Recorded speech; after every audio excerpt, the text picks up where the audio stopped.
Hi! Hi!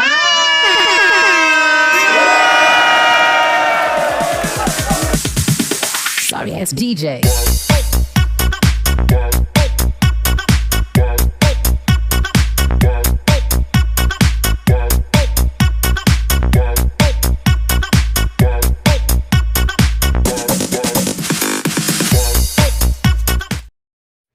Hi! So, isang mapagpalang araw po sa atin lahat mga kaibigan, kapatid.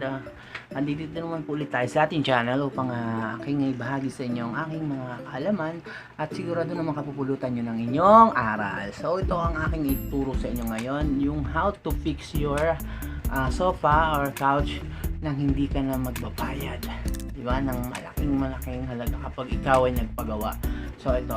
Ipakita ko sa inyo ang aking sample, no? Ito yung aking couch, no? May kita niyo siya. Butas na siya.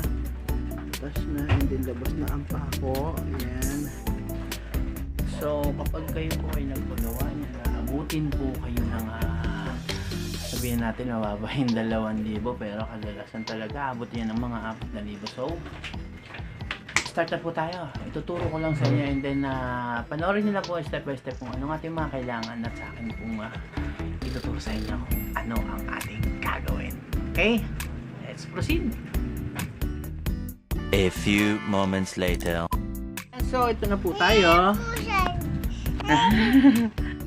First we need is meron tayong kailangan martilyo, hammer, gunting, and staple gun or mas kilala na gun tacker. Ayan, and pliers. So hindi po gagana ang gun tacker natin. Hindi po natin magagamit yan, useless yan kapag wala ang staple wire o yung pinatawag na bala niya. So may kanya-kanya pong sukat yan. So nasa inyo po yan. Bago po kayo order ng gun tacker nyo or staple gun, mas maganda po i-search po muna kung ano yung mga mas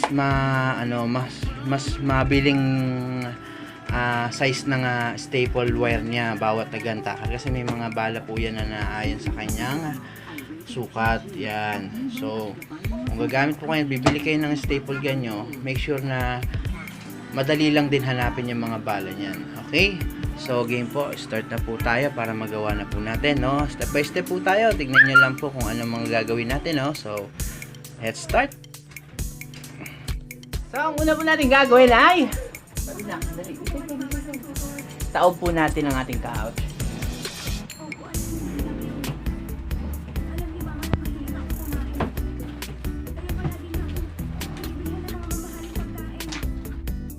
Ayan, ganyan po yan kasi dito po tayo sa ilalim magsisimula. Kailangan po mabuksan muna ang ilalim.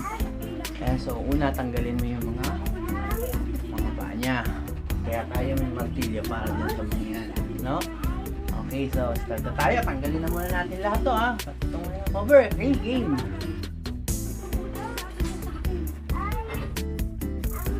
Just ba dumit na?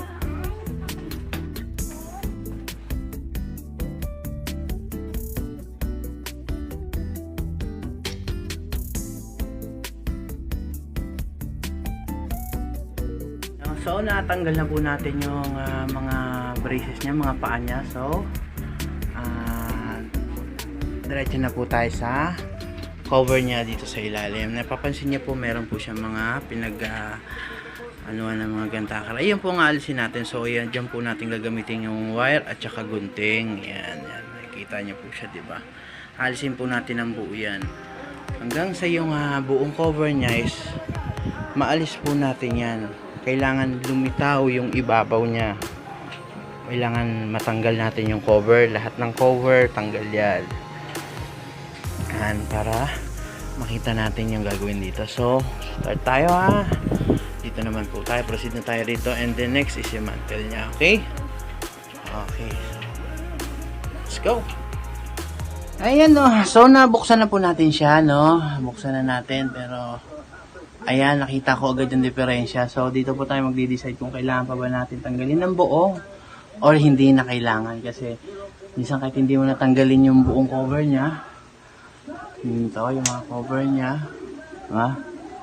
malalaman mo na kung dito pa lang magagawa mo na siya, maayos mo na siya. So, sa tingin ko, hindi na natin kailangan tanggalin kasi nakita ko ang epekto niya ito. Diba, napapansin niyo ba? Laglag, kaya lumulundo siya sa ibabaw. Kasi laglag na yung isang spring niya. Okay, so, i-fix na po natin yan. Okay?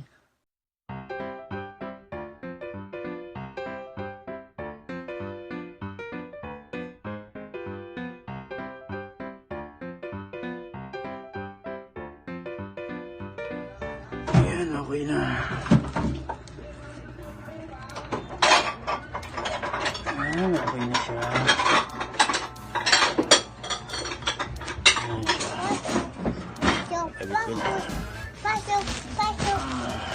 Tingnan natin pabaliktad kung lundo pa.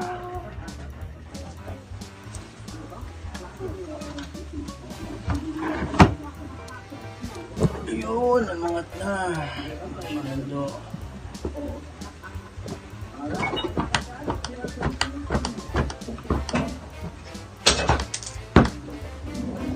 Ayos na. Ayan lang, kasimple.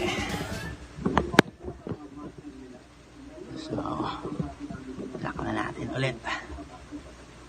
Balik na natin yung mga pinagmamaklas natin. Okay. Ayan, so, okay na, stop na. Ayos na, nakabit na natin ulit lahat, no? Ayan. Abot na natin kakabit yung mga to. Okay?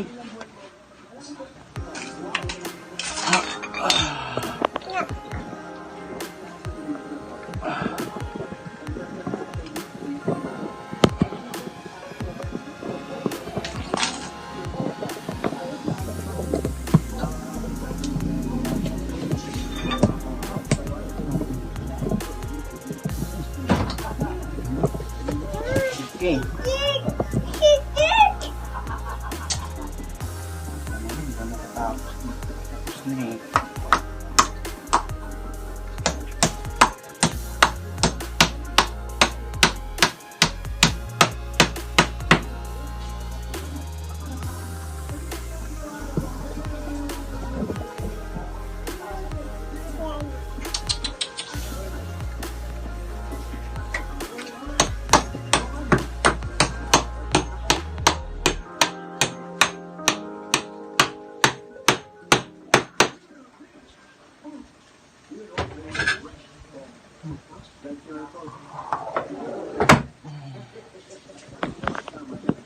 Ayos na. Ano siya lundo.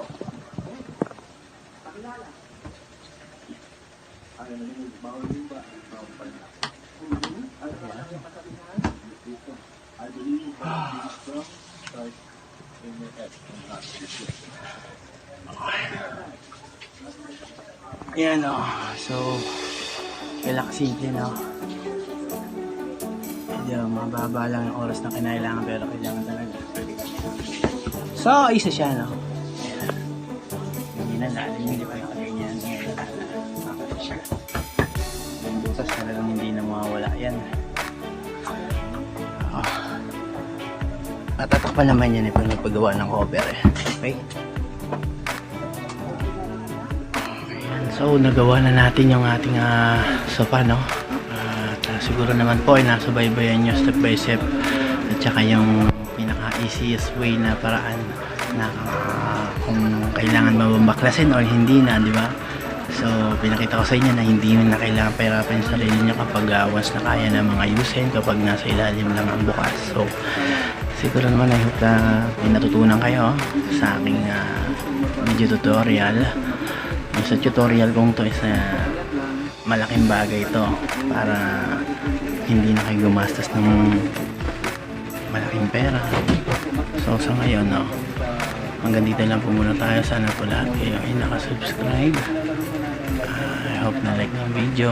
And ito na si boss, ang sarap na nagtulog. Okay na, diba? Malapit na siya. So ganito lang ulit ha. Bye bye.